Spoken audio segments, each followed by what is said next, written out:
Olá, pessoal do sexto ano, vamos então para a terceira parte, deste módulo. Já falamos de lentes, já falamos de óptica da visão e agora nós vamos falar das ametropias, né? Então vamos entender um pouquinho elas. Um pouco mais sobre a acomodação visual. Então, como estudado lá no terceiro bimestre, os nossos olhos possuem basicamente duas lentes. A córnea é uma e o cristalino é a outra. A córnea tem um poder de convergência muito grande, tá? Quase 4 vezes maior do que o cristalino. A associação de ambas constitui uma lente de elevada convergência, ou seja, fecha, né, o foco, o que produz uma imagem invertida na nossa retina. Para focalizar objetos a diferentes distâncias, um conjunto de músculos, denominados ciliares, promove um ajuste na forma do cristalino, que é essa estrutura aqui, ó. É ele que vai alargar ou estreitar para ajustar, né? Tornando-o mais ou menos curvo, ou seja, mais ou menos convergente. Este processo é denominado, então, acomodação visual. Então, os músculos internos é que vão ajustar aqui o cristalino para a gente poder focalizar melhor a imagem. É o que a gente chama de acomodação visual. E aí nós temos alguns exemplos aqui, ó. Observação de um objeto distante. Então, o objeto está distante, os raios entram paralelos, né?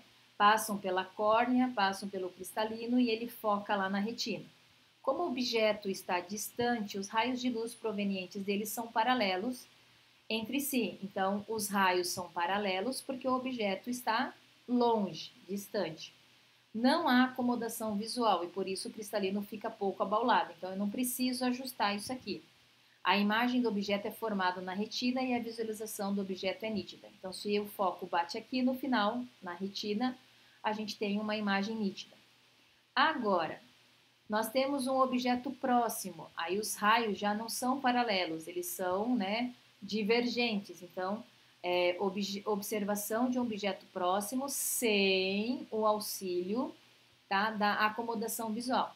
Neste caso, ou seja, o cristalino não vai ajustar. Neste caso, como o objeto está próximo, os raios de luz provenientes dele são divergentes. Ó. Então, eles abrem, aí passam pela córnea, passam pelo cristalino, sem acomodação. A imagem do objeto é formada depois da retina. Então, olha lá, ó. Aqui seria a imagem perfeita. Aqui a gente vai ter um borrão, a gente não vai ter nitidez. Mas agora a gente vai ver o mesmo objeto próximo, só que com o auxílio da acomodação visual. Então agora a gente está com o auxílio, ó, com o auxílio. Então o objeto tem a luz divergente, passa, né, pela córnea, o cristalino ele faz o seu ajuste para focar a imagem na retina. Então agora a gente tem um objeto nítido, tá? Vimos também, né, sobre as ametropias, a escala optométrica, né, de Slening. A investigada, ó, a inventada, inventada em 1862, tá? Pelo oftalmologista neerlandês Slening, né? A escala optométrica, ou simplesmente tabela de Slening, é um diagrama que auxilia na avaliação da acuidade visual em exames oftalmológicos, né? E são palavrinhas difíceis. A gente tem as com letras e para as crianças a gente utiliza isso aqui, ó, já que não conhecem ainda o alfabeto, né? Há diversas variações da escala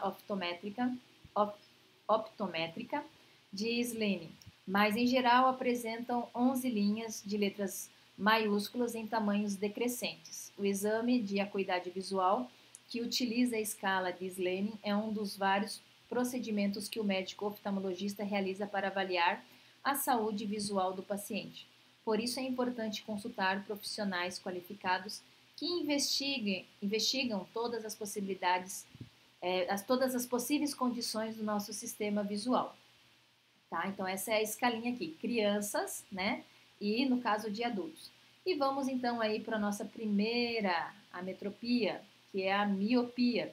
Atualmente há milhões de pessoas em todo o planeta que não conseguem enxergar nitidamente o mundo ao seu redor. sem a utilização de óculos, ou seja, pelo menos um de seus olhos não é emétrope, né? Ou seja, não é normal, ele vai ter uma dificuldadezinha. Neste caso, dizemos que a pessoa tem algum tipo de ametropia, isto é, alteração da visão em decorrência da formação inadequada da imagem na retina. E aí, por exemplo, uma pessoa com dificuldade, com normal, tá? Uma visão de quem senta no fundo vê normal. Uma pessoa de quem está no fundo vê o quadro borrado. Né? Então, na maior parte das vezes, a correção das ametropias pode ser realizada por meio da utilização de lentes corretivas, ou seja, óculos ou as lentes assim de contato, ou por intervenção cirúrgica. As principais, então, ametropias são a miopia, que é essa que aparece aqui na imagem, que é a dificuldade de enxergar longe. Nós temos a hipermetropia, que é a dificuldade de enxergar perto. A presbiopia, que é a vista cansada. E por último, nós vamos falar do astigmatismo, tá? Então, com relação à miopia, é caracterizada pela maior dificuldade de enxergar longe, tá? Aí nós temos as duas imagens. O que acontece quando a gente tem dificuldade de enxergar longe, tá? Significa que ocorre quando há um ligeiro alongamento, ou seja, aqui, ó, essa estrutura do olho, ela é um pouquinho maior do normal, né? E aí, quando a gente tem aqui, ó, as duas lentes para ajustar o foco, esse foco, a imagem ocorre na frente da retina e aqui atrás a gente só vai ver um borrão, né? Então, a miopia ocorre quando há um ligeiro alongamento do olho ou quando as lentes oculares são excessivamente convergentes, tá? Então, ou porque o olho é muito longo ou porque as duas lentes são muito convergentes. Em ambos os casos, o resultado é o mesmo. A imagem de um objeto distante se forma antes da retina. Então, a imagem focaria aqui em vez de focar aqui, né? Como que seria, então, o uso aí da lente? No caso da miopia, a gente usa uma lente de borda grossa, né? Porque os raios vêm, batem aqui no meio da lente e abrem. Quando abrem o suficiente para que possa fechar de novo lá dentro do olho, no local certo, formando a imagem na retina. Então, quem tem problema de miopia usa lente de borda grossa, né? Em seguida, então, a gente consegue visualizar isso, tá? Aí tem para preencher, ó, a miopia é corrigida com a utilização de lentes divergentes, porque vão abrir, né?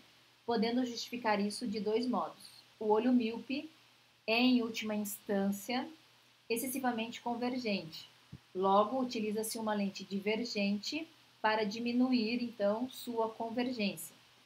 Como o míope tem maior dificuldade para enxergar de longe, a lente divergente traz o objeto para perto, né? Então é isso que a gente tem.